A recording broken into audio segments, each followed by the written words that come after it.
오늘 주신 하나님의 말씀은 시편 11편 1절에서 7절 말씀입니다.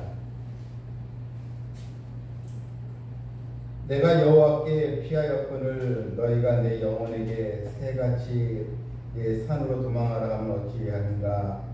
악인이 활을 당기고 화살을 쉬이에 먹이며 마음이 바른 자를 어두운 데서 쏘려 하는도다. 터가 무너지면 의인이 무엇을 하랴. 여호와께서는 그의 성전에 계시고 여호와의 보좌는 하늘에 있으며 그의 눈이 인생을 통촉하시고 그의 안목이 그들을 감찰하시도다. 여호와는 의인을 감찰하시고 악인과 폭력을 좋아하는 자를 마음에 미워하시도다. 악인에게 그물을 던지시니 불과 유황과 태우는 바람이 그들의 잔에 소득이 되리로다. 여호와는 의로우사 의로운 일을 좋아하시나니 정직한 자는 그의 얼굴을 배우리로다. 아멘. 영국의 런던의 이 테이트라는 미술관에 보면 프레드릭 와치의 그 유명한 그림이 하나 이제 걸려 있습니다. 그 그림은 어떠한 여인이 지구본 위에 이제 앉고 현악기인 리라라는 그 현악기 하프를 연주하는 그런 그림입니다. 그런데 이 여인의 그림 속에 있는 여인의 얼굴을 자세히 보면 눈에 이제 수건을 싸매고 있어서 앞을 보지 못합니다. 그리고 여인의 손에는 조그만 악기가 하나, 하프가 하나 있는데, 근데 이 하프의 줄은 원래 7줄입니다. 그런데 6줄은 다 끊어지고 이제 한 줄만 이제 남아 있는 그런 또 그림입니다.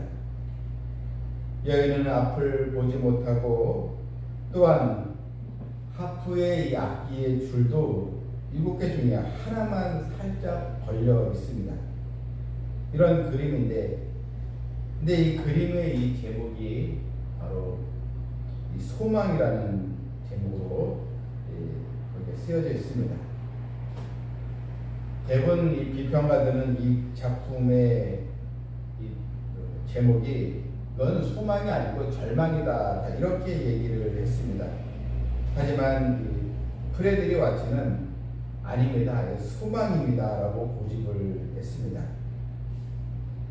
대개 인간은 가진 것 중에 하나만 이뤄도 크게 이제 절망을 하지만 이 작가는 소망만 있다면 하나밖에 없는 그런 그 줄이라도 소망만 가지고 있다면 포기할 필요 없고 어떤 상황에서도 소망을 가지고 나가면 반드시 이루어진다는 것을 보여주기 위해서 이 그림의 이 제목을 이렇게 소망이라 이렇게 붙이게 되었다는 것입니다.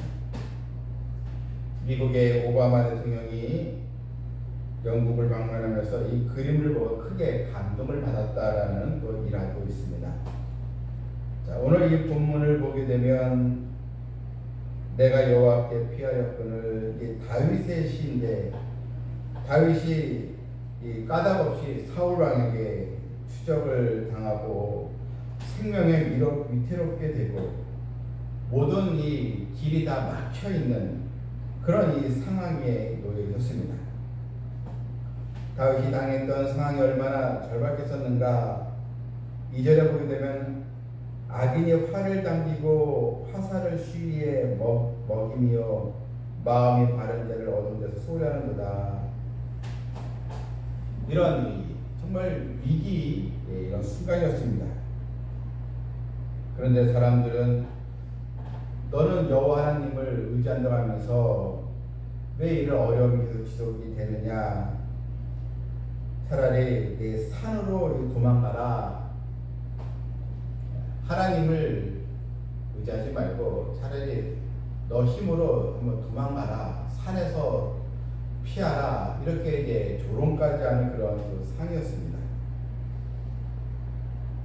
3절에 보게 되면 터가 무너지면 의인이 무엇을 하랴. 이 터가 무너지면 여기서 터는 이제 믿음을 이제 말합니다. 이런 상황에서 믿음이 무너지면 의인이 무엇을 할 수 있을까? 여러분, 이 화려한 이 건축물도 그 터가 이제 무너지고 흔들리게 되면 여러분 그 건물은 다 무너지게 되어 있습니다. 속담에 터를 닦아야 집을 짓는다라는 그 말이 있습니다. 터가 흔들리면 아무것도 할 수가 없다는 것입니다. 다윗은 터가 무너지면 의인이 무엇을 하랴? 다 무너질 수밖에 없는 상황이지만 나는 하나님을 향한 내 믿음은 굳건하다. 이렇게 지금 하나님을 의지하고 하나님의 도움을 기다리고 있는 것입니다. 여러분, 신앙의 기초, 믿음의 터를 굳건히 세워야 될 줄 믿습니다. 하나님을 믿는 성도는 누구나 집을 짓는 그런 신앙의 집을 짓는 건축자인데 우리가 흔들림이 없는 신앙의 집을 짓기 위해서는 우선 이 터를 굳게 우리가 터를 이제 세워야 합니다. 이 터가 무너지지 않도록 단단하게 이 기초를 세워야 합니다. 우리는 어려울수록 믿음의 기초를 깊이 우리가 또 세워야 하는 것입니다.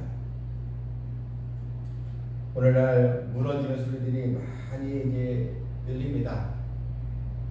경제가 무너지고 또 가정이 무너지고 또 청년들의 꿈이 또 무너지고 이 사방이 다 무너진다는 그런 또 소리만 들립니다. 그럴 때 우리가 믿음이 무너져서는 안 되겠습니다. 신앙생활이란 무엇입니까? 하나님을 향한 믿음의 터를 굳건히 세워가면서 흔들리는 상황 속에서도 이 소망이라는 이 믿음줄을 가지고 우리는 굳건히 나가면 반드시 하나님의 선한 손길이 우리에게 임하게 되는 것, 하나님의 임재를 체험하는 것이 바로 신앙의 가장 중요한 핵심이요 내용인 것입니다. 사절에 보면 여호와께서는 그의 성전에 계시고 여호와의 보좌는 하늘에 있으며 그의 눈이 인생을 통촉하시고 그의 안목이 그들을 감찰하시도다. 다윗은 흔들리고 위험한 상황에서 하나님이 계시는 이 성전을 바라보았습니다. 하나님 계시는 성전, 직접 자신의 성전을 나가지 못하지만 하나님 계시는 성전을 바라보며 하나님의 보좌는 하늘에 있지. 그 중심이 바로 하나님을 향했기 때문에 비록 자기는 그런 도망자의 삶을 살고 있지만 하나님은 가장 가까이에서 자신과 함께하고 있다는 사실을 믿어 의심하지 않았던 것입니다.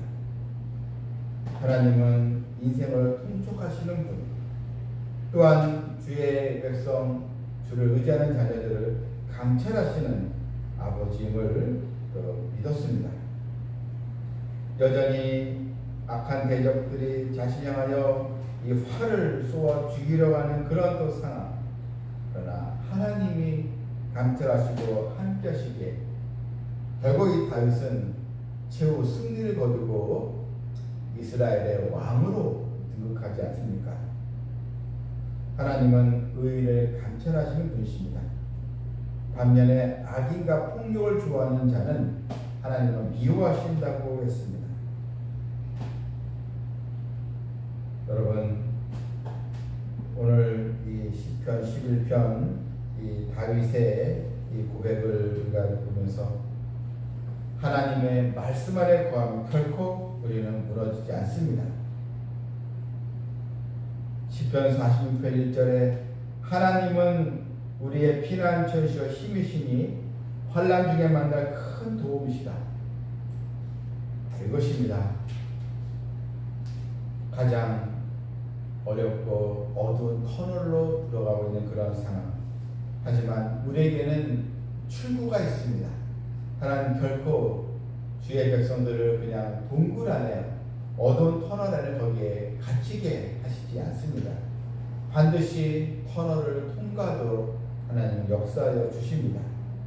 때로는 하나님의 응답이 지연되는 것처럼 보인다 할지라도 여전히 하나님은 나의 구원자이심을 우리는 믿어야 합니다. 무엇보다도 우리 삶의 터는 바로 믿음입니다. 또한 이 믿음의 기초는 말씀과 또 기도입니다.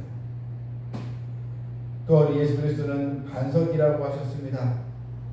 이 든든한 반석, 그냥 조그만 바위가 아니고 지체만한 이 반석, 그 반석 밑에 폭풍우를 우리가 피할 수가 있는 것처럼, 이 반석은 움직이지 않는 것처럼 예수 그리스도를 항상 나의 주인으로 삼고 또한 나의 피난처가 되신 우리 하나님을 또 신뢰하면서 늘 주의 성전을 또 바라보며 또한 주님의 교회에서 우리가 함께 기도하고 주의 말씀대로 순종하면서 살아가는 그랬던 모습을 통해서 터가 무너지지 않는 믿음의 성도요 또한 소망을 잃지 않는 하나님의 백성 되기를 주님의 이름으로 축원합니다. 아멘. 살아계신 하나님, 하나님은 의인을 감찰하시고 악인과 폭력을 좋아하는 자를 미워하신다 하셨사오니 또 악인은 그물에 던진 버림을 받고 불과 유황과 태우는 바람이 그들의 잔에 소득이 되지만 그러나 의롭고 믿음으로 살아간 자는 하나님의 얼굴을 배우는 축복이 있음을 알게 하셨사오니 오늘도 주의 말씀을 통하여 하나님을 더 의지할 수 있도록 또 우리의 믿음의 터가 흔들리지 않도록 하나님 역사하여 주시옵소서. 예수님의 이름으로 기도하옵나이다.